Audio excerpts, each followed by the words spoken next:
Welcome to puppy kitchen. இப்போ நம்ம ஹெல்த்தியாக டேஸ்டியாக குழந்தைங்களுக்கு ஒரு சட்னி பார்க்கலாம். இது வந்து இட்லி தோசை ப்ரெட்டில் தடவி இந்த டோஸ்ட் பண்ணி இந்த கொடுக்கலாம்.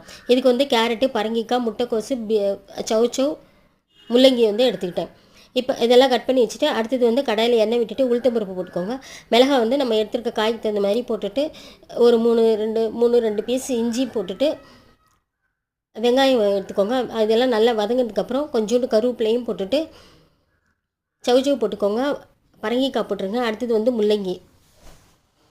இதெல்லாம் பாதியை வதங்கினதுக்கப்புறம் கேரட்டையும் போட்டுருக்கோங்க. கேரட் போட்டுட்டு இது கொஞ்சம் நேரம் வதக்கிட்டு லாஸ்ட்டாக வந்து முட்டைக்கோஸ் போட்டுக்கோங்க. முட்டைக்கோஸ் வந்து நம்ம குட்டியாக தான் கட் பண்ணியிருப்போம், அதனால் அதை வந்து லாஸ்ட்டாக போட்டுக்கிட்டோம். இந்த மாதிரி செஞ்சு கொடுங்க. குழந்தைங்க வந்து காயினாலே ஓட மாட்டாங்க. இது வந்து எல்லாத்துலேயும் வச்சு சாப்பிட்லாம். நெய் விட்டு சாதத்தில் போட்டு பிசைஞ்சும் சாப்பிட்லாம். கொஞ்சோண்டு புளி வச்சுக்கோங்க. அடுத்தது வந்து பெருங்காயம். சூப்பரான இந்த சட்னி செஞ்சு பாருங்கள். Mixed vegetable chutney. தேங்க்யூ.